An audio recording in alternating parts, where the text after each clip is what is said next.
नमस्कार दोस्तों। आज हम प्रेमचंद जी की पूस की रात कहानी आपके सामने पेश करते हैं। हल्कू ने आकर स्त्री से कहा, सहना आया है, लाओ जो रुपए रखे हैं उसे दे दो, किसी तरह गला तो छूटे। मुन्नी झाड़ू लगा रही थी, पीछे फिरकर बोली, 3 ही तो रुपए हैं, दे दोगी तो कम्बल कहाँ से आवेगा? माघ पूस की रात हार में कैसे कटेगी? उसे कह दो फसल पर रुपए दे देंगे, अभी नहीं। हल्कू एक क्षण अनिश्चित दशा में खड़ा रहा। पूस सिर पर आ गया। कम्बल के बिना हार में रात को वह किसी तरह नहीं जा सकता, मगर सहना मानेगा नहीं, घुड़कियां जमावेगा, गालियां देगा, बला से झाड़ू मरेंगे, बला सिर से टल जाएगी। यह सोचता हुआ वह अपना भारी भरकम डील लिए हुए जो उसके नाम को झूठ सिद्ध करता था, स्त्री के समीप आ गया और खुशामद करके बोला, ला दे दे, गला तो छूटे, कम्बल के लिए कोई दूसरा उपाय सोचूंगा। मुन्नी उसके पास से दूर हट गई और आंखें तरेड़ती हुई बोली, कर चुके दूसरा उपाय, जरा सुनो कौन उपाय करोगे? कोई खैरात दे देगा कम्बल? न जाने कितनी बाकी है जो किसी तरह चुकने ही नहीं आती। मैं कहती हूँ तुम क्यों नहीं खेती छोड़ देते, मर मर काम करो, उपज हो तो बाकी दे दो। चलो छुट्टी हुई, और बाकी चुकाने के लिए तो हमारा जन्म हुआ है, पेट के लिए मजूरी करो, ऐसे खेती से बाजाए मैं रुपए न दूंगी, न दूंगी। हल्कू उदास होकर बोला, तो क्या गाली खाऊं? मुन्नी ने तड़प कर कहा, गाली क्यों देगा, क्या उसका राज है? मगर यह कहने के साथ उसकी तनी हुई भौवें ढीली पड़ गई। हल्कू के उस वाक्य में जो कठोर सत्य था, वह मानो एक भीषण जंतु की भांति उसे घूर रहा था। उसने जाकर आले पर से रुपए निकाले और लाकर हल्कू के हाथ पर रख दिए। फिर बोली, तुम छोड़ दो अब किसी खेती, मजूरी में सुख से एक रोटी खाने को तो मिलेगी, किसी की धौस तो न रहेगी। अच्छी खेती है, मजूरी करके लाओ, उसी में झोंक दो, उस पर से धौस। हल्कू ने रुपए लिए और इस तरह बाहर चला मानो अपना हृदय निकाल कर देने जा रहा हो। उसने मजूरी से एक एक पैसा काट कपट कर 3 रुपए कम्बल के लिए जमा किए थे। वह आज निकले जा रहे थे। एक एक पग के साथ उसका मस्तक अपने दीनता के भार से दबा जा रहा था। पूस की अंधेरी रात, आकाश पर तारे ठिठुरते हुए मालूम होते थे। हल्कू अपने खेत के किनारे ऊख के पत्तों की एक छतरी के नीचे पास के खटोले पर अपने पुराने गाढ़े की चादर ओढ़े कांप रहा था। खाट के नीचे उसका संगी कुत्ता जबरा पेट में मुंह डाले सर्दी से कूकू कर रहा था। 2 में से एक को भी नींद न आती थी। हल्कू ने घुटनियों को गर्दन में चिपकाते हुए कहा, क्यों जबरा, जाड़ा लगता है? कहता तो था घर में पुआल पर लेट रह, तो यहाँ क्या लेने आए थे? अब खाओ ठंड, मैं क्या करूं? जानते थे मैं यहाँ हलवा पूरी खाने आ रहा हूँ। दौड़े दौड़े आगे चले आए, अब रो नानी के नाम को। जबरा ने पड़े पड़े दुम हिलाई और अपनी कूकू को दीर्घ बनाता हुआ एक बार जम्हाई लेकर चुप हो गया। उसकी स्वान बुद्धि ने शायद ताड़ लिया, स्वामी को मेरी कूकू से नींद नहीं आ रही है। हल्कू ने हाथ निकालकर जबरा की ठंडी पेट सहलाते हुए कहा, कल से मत आना मेरे साथ, नहीं तो ठंडे हो जाओगे। यह पछुआ ने न जाने कहां से बर्फ लिए आ रही है। उठो फिर एक चिलम भरूं। किसी तरह रात तो कटे, 8 चिलम तो पी चुका। यह खेती का मजा है, और एक एक भागवान ऐसे पड़े हैं जिनके पास जाड़ा जाए तो गर्मी से घबरा कर भागे।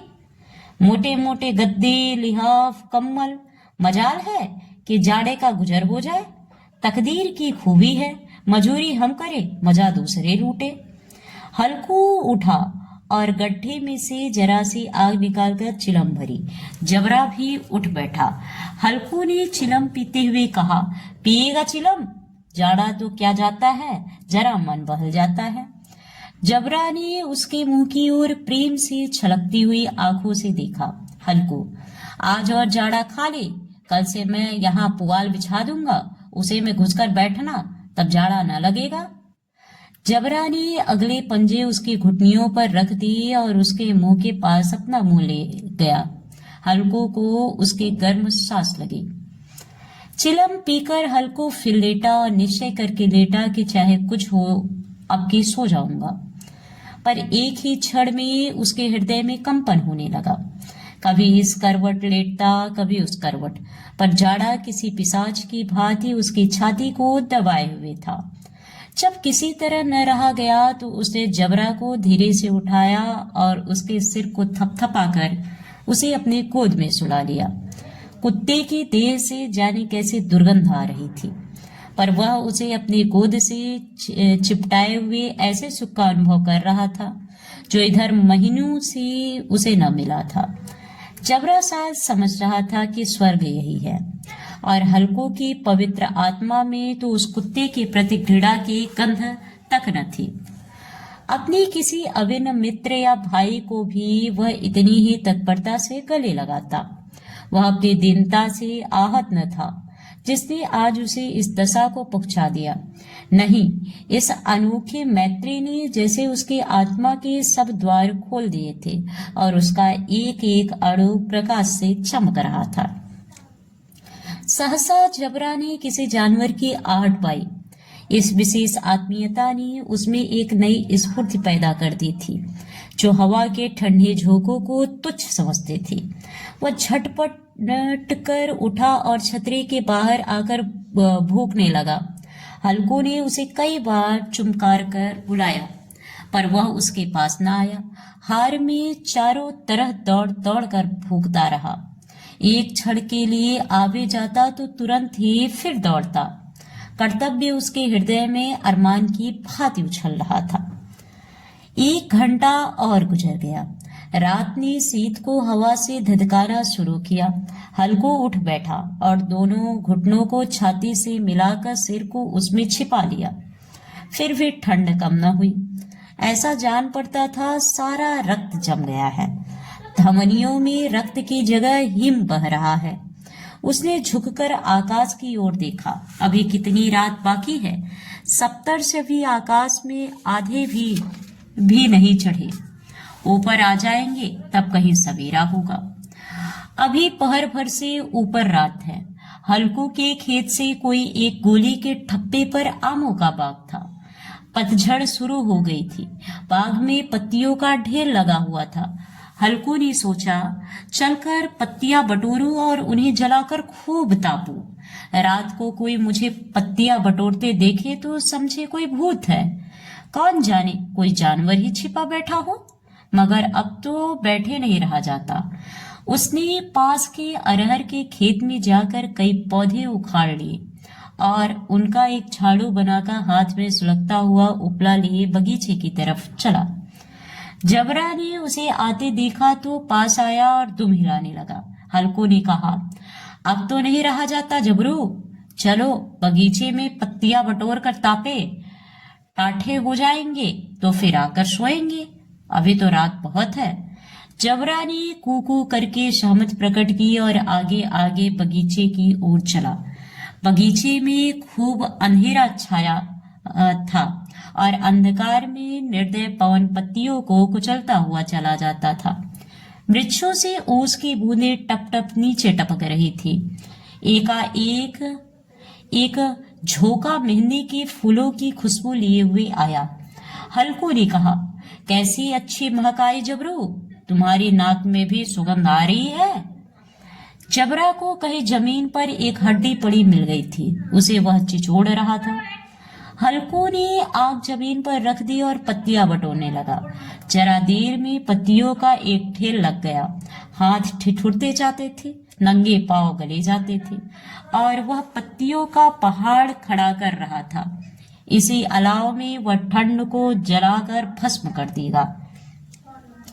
थोड़ी देर में अलाव जल उठा। उसकी लौ ऊपर वाले वृक्ष की पत्तियों को छू छू कर भागने लगी। उस अस्थिर प्रकाश में बगीचे के विशाल वृक्ष ऐसे मालूम होते थे मानो उस अथाह अंधकार को अपने सिरों पर संभाले हुए हो। अंधकार के उस अनंत सागर में यह प्रकाश एक नौका के समान हिलता मचलता हुआ जान पड़ता था। हल्को अलाव के सामने बैठा आग ताप रहा था। एक क्षण में उसने दोहर उतारकर बगल में दबा ली और दोनों पांव फैला दिए, मानो ठंड को ललकार रहा हो। तेरे जी में जो आए सो कर। ठंड की असीम शक्ति पर विजय पाकर वह विजय गर्व को हृदय में छिपा न सकता था। उसने जबरा से कहा, क्यों जब्बर, अब ठंड नहीं लग रही है? जब्बर ने कू कू करके मानो कहा, अब क्या ठंड लगती ही रहेगी? पहले से यह उपाय न सूझा, नहीं तेरी ठंड क्यों खाते? जबरा ने पूछ हिलाई। अच्छा आओ, इस अलाव को कूदकर पार करें, देखे कौन निकल जाता है। अगर जल गए बच्चा तो मैं तवा न करूंगा। जबरा ने उस अग्नि राशि की ओर कातर नेत्रों से देखा। मुन्नी से कल न कह देना, नहीं तो लड़ाई करेगी। यह कहता हुआ वह उछला और अलाव के ऊपर से साफ निकल गया। पैरों में जरा लपट लगी, पर वह कोई बात न थी। जबरा आग के इर्द गिर्द घूमकर उसके पास आ खड़ा हुआ। हल्को ने कहा, चलो चलो, इसकी सही नहीं, ऊपर से कूद कर आओ। वह फिर कूदा और अलाव की इस पार आ गया। पत्तियां जल चुकी थी। बगीचे में फिर अंधेरा छाया था। राख के नीचे कुछ कुछ आग बाकी थी, जो हवा का झोंका आ जाने पर जरा जाग उठती थी, पर एक क्षण में फिर आंखें बंद कर लेती थी।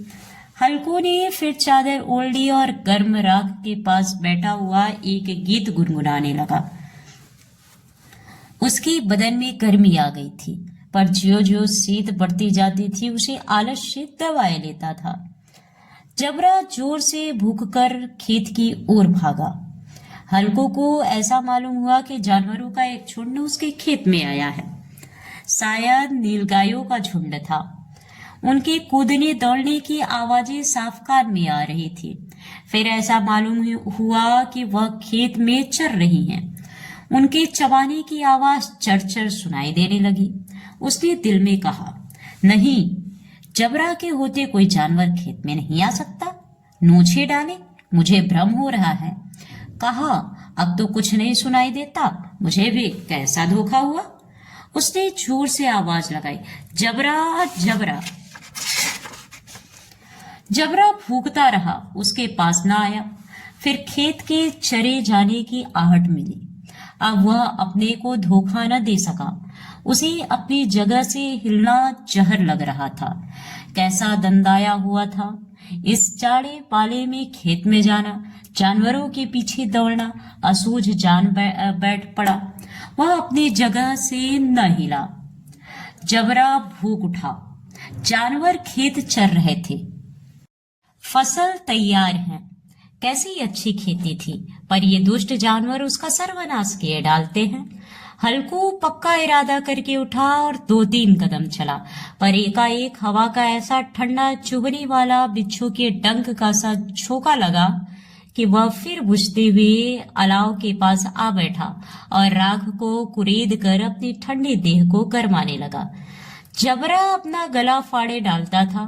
नील गाय खेत का सफाया किए डालती थी और हल्को गरम राख के पास शांत बैठा हुआ था। अकर्मण्यता ने रस्सियों की भांति उसे चारों तरफ से जकड़ रखा था। उसी राख के पास गर्म जमीन पर वह चादर ओढ़कर सो गया। सवेरे जब उसकी नींद खुली तब चारों तरफ धूप फैल गई थी और मुन्नी कह रही थी, क्या आज सोते ही रहोगे? तुम यहाँ आकर रम गए और उधर सारा खेत चौपट हो गया। हल्को ने उठकर कहा, क्या तू खेत से होकर आ रही है? मुन्नी बोली, हाँ, सारे खेत का सत्यानाश हो गया। भला ऐसा भी कोई सोता है? तुम्हारे मड़िया डालने से क्या हुआ? हल्को ने बहाना किया, मैं मरते मरते बचा, तुझे अपने खेत की पड़ी है। पेट में ऐसा दर्द हुआ कि मैं ही जानता हूँ। दोनों फिर खेत की डांड पर आए। देखा, सारा खेत रौंदा पड़ा हुआ है और जबरा मड़ैया के नीचे चित लेटा है, मानो प्राण ही न हो। दोनों खेत की दशा देख रहे थे। मुन्नी की मुख पर उदासी छाई थी, पर हल्को प्रसन्न था। मुन्नी ने चिंतित होकर कहा, अब मजूरी करके मालगुजारी भरनी पड़ेगी। हल्कू ने प्रसन्न मुख से कहा, रात की ठंड में यहाँ सोना तो न पड़ेगा।